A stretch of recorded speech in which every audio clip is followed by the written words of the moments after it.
Y bueno, estábamos hablando hace un momento de rinosinusitis. ¿Nos puedes dar exactamente el cuadro clínico de esta Bueno, el enfermedad? cuadro como la anterior no es Ujú. tan, es empezar con una situación de moco, estornudo, pero obviamente aquí predominan varias cosas.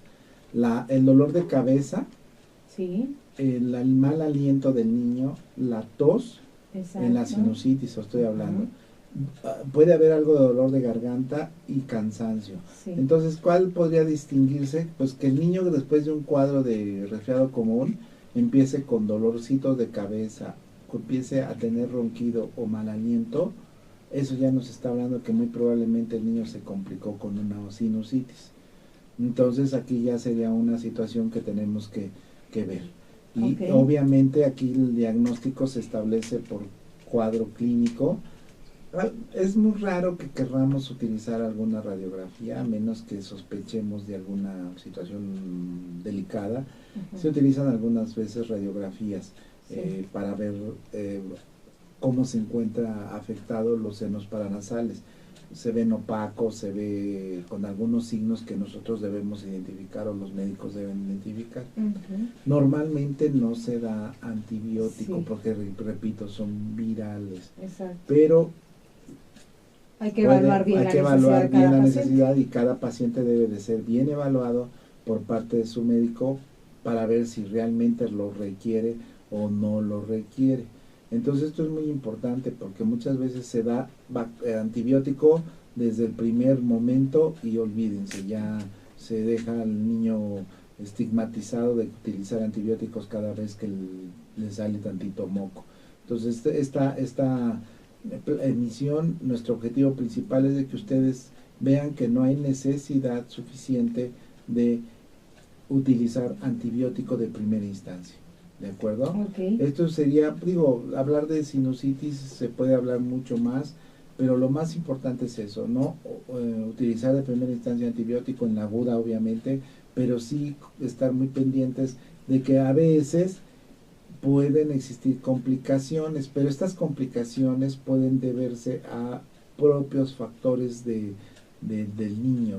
Pero esto es una condición en donde tenemos que investigar cómo está su inmunidad, si existen factores más serios anatómicos que hacen que el niño pueda llegar a tener alguna complicación a nivel local o a nivel del cerebro. Pero ujú. son raras afortunadamente, pero sí pueden llegarse a presentar. La otra entidad de las infecciones es la faringoamigdalitis. Exacto. Nos preguntan, ¿qué es la faringoamigdalitis y quién la ocasiona? Y si es muy parecido el cuadro al de una gripa Bueno, esta o un resfriado. faringoamidalitis es quizá el diagnóstico que le seguiría por frecuencia al resfriado común. Sí. Involucra la faringe, Ajá. las adenoides y las amígdalas.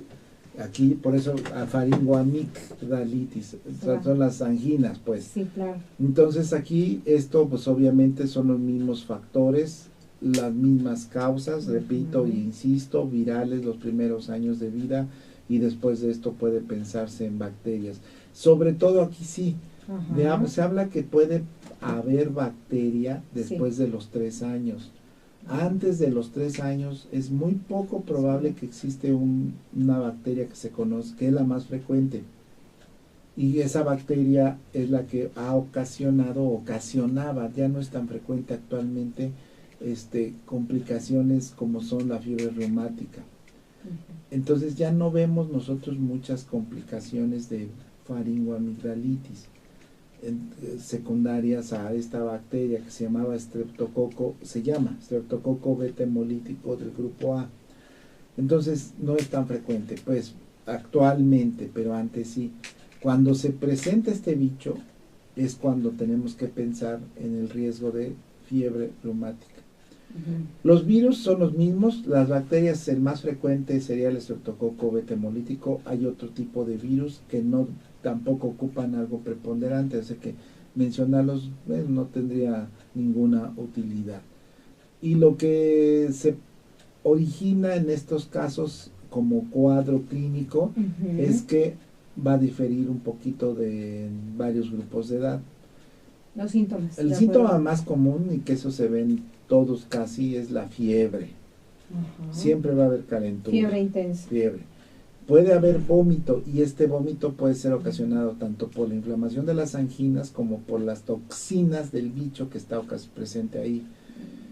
Dolor de pancita, dolor abdominal, a veces llegamos a tener dolor muy intenso, entonces a veces confundimos apendicitis con faringoamigdalitis. ¿Ah, sí? Sí, hay niños que se han operado, Están muy distantes, se han ¿no? operado por apendicitis cuando tienen una angina, una faringoamigdalitis. Aquí, como las anginas y las adenoides se ponen gordas, tapan Sí. la vía aérea, entonces los niños se oyen con voz gangosa, voz nasal. El mal aliento predomina, hay más moco, la faringe Dificultad para tragar. bueno, desde luego Horrible, que sí, ¿no? desde luego que sí. Y algo muy importante es verle la garganta, que es en donde se puede observar enrojecimiento de la garganta como manchitas rojas, Ajá. que se les conoce como petequias, es decir, como piquetitos. Ajá. Eso nos está hablando de una presencia probable del bicho que se conoce como estreptococo. Si está roja la faringe, hay petequias, Sí. y hay ganglios cervicales, el diagnóstico probable es que sea faringoamigdalitis secundaria a estreptococo beta hemolítico del grupo A. Si ven ustedes pus o puntilleo Blanco. blanquecino o amarillento, es viral. Entonces, cuando los doctores les dicen, señora, su niño tiene un puntilleo ahí blanco o tiene secreción blanquecina, es muy poco probable que vaya a haber estreptococo y que sea un virus. Exacto. Y esa es la marca de diferencia entre que me lo vayan a dar antibiótico o no le dé nada. Entonces, es muy importante. ¿Cuánto tiempo dura este cuadro?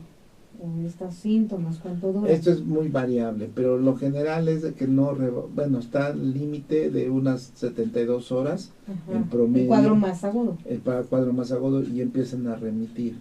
Pero entonces, o sea, en una semana el niño ya se encuentra mucho mejor y ya no tiene absolutamente ninguna otra molestia. ¿Hay algún examen clínico que se pueda pedir en caso de que ustedes sospechen de que el niño esté infectado por bacterias? Bueno, habitualmente si nosotros tenemos un cuadro muy característico, repito, faringe roja, la presencia de petequias en la faringe, la presencia de ganglios cervicales, la posibilidad es que sea faringoamigdalitis por estreptococo, esa es muy alta. Si vemos esto, pudiéramos, no siempre se aconseja porque no es necesario, tomar un cultivo de faringe. Es la única utilidad que se le ve práctica del exudado faringio, del cultivo de exudado faringio, y el uso de antibiograma, es decir, para ver a qué es sensible.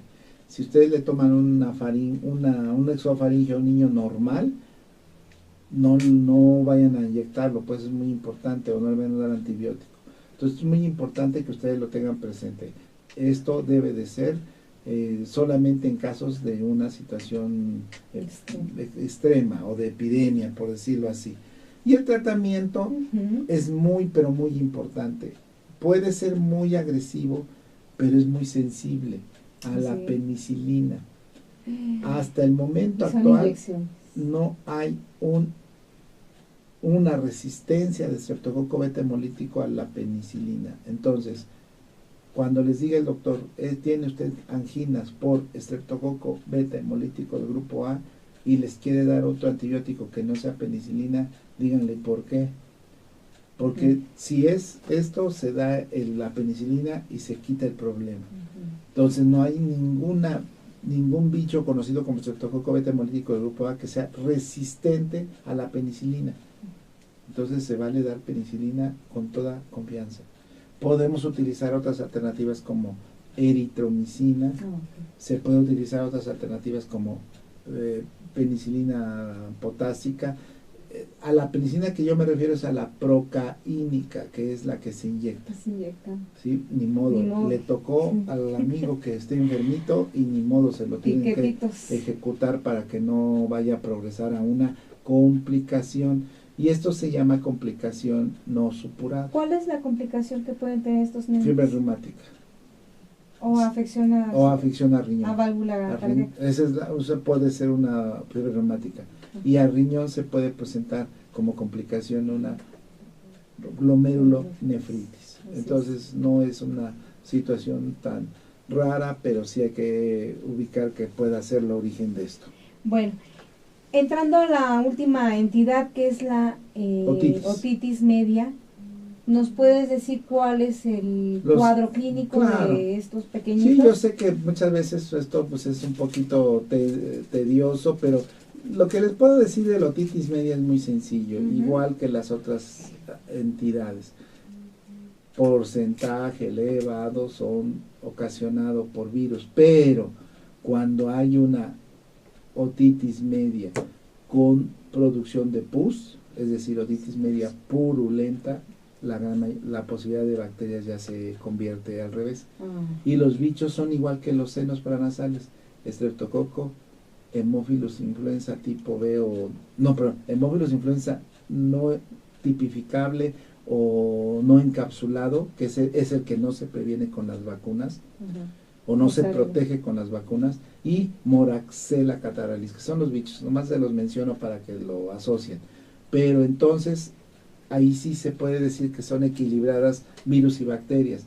Por una razón se pone esta intención de que el virus no requiere antibiótico y la bacteria sí, entonces aquí va a depender mucho cómo vean ustedes a su hijito, ¿sí? Y esto entonces nos va dando varias fases. Dolor de oído, ¿qué es lo que les pasa a esos hay varias fases que lo más frecuente es que el niño llega a tener un poco de enrojecimiento de su membrana timpánica. Puede haber debilitamiento en la detección de sonidos, es decir, hipoacusia, les puede dar fiebre y pueden tener dificultad para pasar alimentos por la faringitis. ¿Hay salida, secreción de Si se rompe la membrana timpánica, sí. Por lo tanto, es una cosa que yo les comento a los médicos, que no traten de que pase a una fase de ruptura. Pues esa complicación no debe La fase edematosa o la fase hiperémica, que son las primeras, son las fases que nos permiten tratarla sin que se rompa. Hay una fase purulenta que es la que permite que se rompa la membrana timpánica. Es por eso cuando de repente dicen, doctor, ya se le rompió o se le perforó el oído, ni modo. Y debe ser un dolor terrible, pues, ¿no? que se les perfore es horrible. Entonces sí duele mucho esta situación y les da mucha calentura. Cuando se perfora, cosa curiosa, se les quita la calenturita. Pero no vamos a esperar a que se perfore, desde luego, porque pues, a ver quién aguanta. Lo que importa es que se le dé el tratamiento y la remisión oportunamente. después de esto, imagínate.